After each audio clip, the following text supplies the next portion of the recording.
पहले आपको बताएं कि पाकिस्तान और भारत के डीजीएमओस के दरमियान हॉटलाइन पर राबता। पाक भारत डीजीएमओस के दरमियान बातचीत का पहला राउंड हुआ है। आपको अपडेट कर रहे हैं इस वक्त बड़ी खबर से। पाकिस्तान और भारत के डीजीएमओस के दरमियान हॉटलाइन पर राबता हुआ है।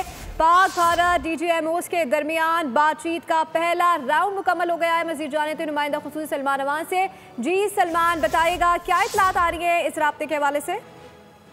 जी बिल्कुल, पाकिस्तान और भारत के डीजी मिलिट्री ऑपरेशन के दरमियान आज पहला राब्ता हुआ है। ये राब्ता हॉटलाइन पर हुआ है और बुनियादी तौर पर जहाँ पे बात की है मैं वाज़ेह कर दूँ कि पाकिस्तान और भारत की जो डीजीएमओज हैं वो मामूल के मुताबिक हफ्तावार भी हॉटलाइन के ऊपर राब्ता करते हैं, लेकिन मौजूदा राब्ता जो है वो खास तौर पर पाकिस्तान और भारत के दरमियान सीज फायर जो हुआ था आज की डेट तक उसके तनाजुर में था। और इस हवाले से दोनों डीजीज ने अब तक की सूरत हाल, अब तक की जो कशीदा सूरत हाल है, यकीनी तौर पर उस पर गौर किया होगा और इस मामले को डी एस्केलेशन की जानिब ले जाने के लिए जो जरूरी इक़दाम हैं वो किए गए होंगे। बुनियादी तौर पर ये टेक्निकल लेवल की मीटिंग है, इसके लिए इसके हवाले से कोई पब्लिक कंजम्पशन का कोई मटीरियल जो है वो दस्तियाब नहीं होता। ये बहुत हसास लेवल की मीटिंग होती है दोनों ममालिक के दरमियान आला तरीन अस्करी सतह के ऊपर। और इस हवाले से मैं बस इतना ही कहूँगा कि जो सिक्योरिटी जराए हैं उन्होंने कंफर्म किया है कि ये राब्ता हुआ है और डेफिनेटली इसमें दोनों ममालिक के जो ऑफिसर्स हैं, डीजीएमओज हैं, उन्होंने अब तक की जो सूरत हाल है उसके ऊपर गौर किया होगा और दोनों ममालिक की जानिब से जो डी एस्केलेशन के इक़दाम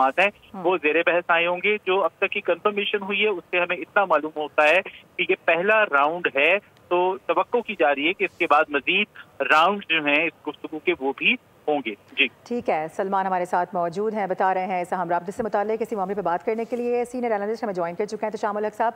एहतिशाम साहब, वैसे तो रूटीन की कार्रवाई है, रूटीन का राब्ता है, लेकिन इस तनाजुर में देखा जाए तो इसको बड़ा राब्ता करार दिया जा रहा है, पहला राउंड इसको करार दिया जा रहा है। क्या देख रहे हैं आगे आने वाले दिनों में ये सूरत हाल कहाँ जाएगी?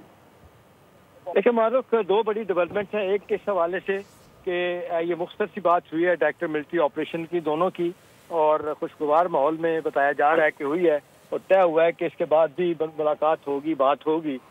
मकसद यह है कि कैसे सिचुएशन को डी एस्केलेट किया जाए। दोनों मुल्कों की स्ट्राइक फोर्स फौजों की जो है वो मुख्तलिफ जगहों पे आमने सामने है, चाहे लाहौर है, सियालकोट है, इसमें दूसरी तरफ, इसको कैसे नीचे लाया जाए। तो बुनियादी तौर पर तो मकसद यही है कि डी एस्केलेशन होनी चाहिए। इसके लिए तय है कि जी दोबारा बात होगी, किस तरह होगी। लेकिन इससे बड़ी खबर यह है कि हिंदुस्तान के ऊपर जो मारूफ बड़ा शदीद इस वक्त सफारती दबाव है ना, इस्लामाबाद के सफारती हल्के कह रहे हैं कि जिस अंदाज से प्रेसिडेंट ट्रम्प ने कहा है कि मैं सालिसी के लिए तैयार हूँ, कश्मीर का मसला हल होना चाहिए। और आज मार्को रूबियो ने जो वज़ीर ख़ारजा अमेरिका के, उन्होंने बरतानिया के वज़ीर ख़ारजा से बात की है और वहाँ से जो इत्तलात आ रही हैं वो यही है कि जी इस मामले को हमने सामने रखना है, फ्रंट पे रखना है। और आज देख लें कि प्रेसिडेंट ट्रम्प वो मिडिल ईस्ट के दौरे पे आ रहे हैं और सऊदी अरब जाएंगे, यूएई जाएंगे, कतर जाएंगे। मारूफ पहली मरतबा हो रहा है कि अमेरिका का सदर मिडिल ईस्ट का दौरा करे और इजराइल ना आए। तो इन सो मेनी वर्ड वो कहा जा रहा है कि मोदी और इजराइल का ये नेक्सस जो है ना, जिसकी वजह से एक तरफ पाकिस्तान में यानी सब कॉन्टिनेंट में और दूसरी तरफ मिडिल ईस्ट में मामलात खराब हो रहे हैं। नेतन्याहू में जो मुलाकात की ख्वाहिश ज़ाहिर की, उनके मिलने की, for the time being president Trump ने उस तरफ जाने से इनकार किया, कहा गया कि जी नेक्स्ट राउंड में हम देखेंगे।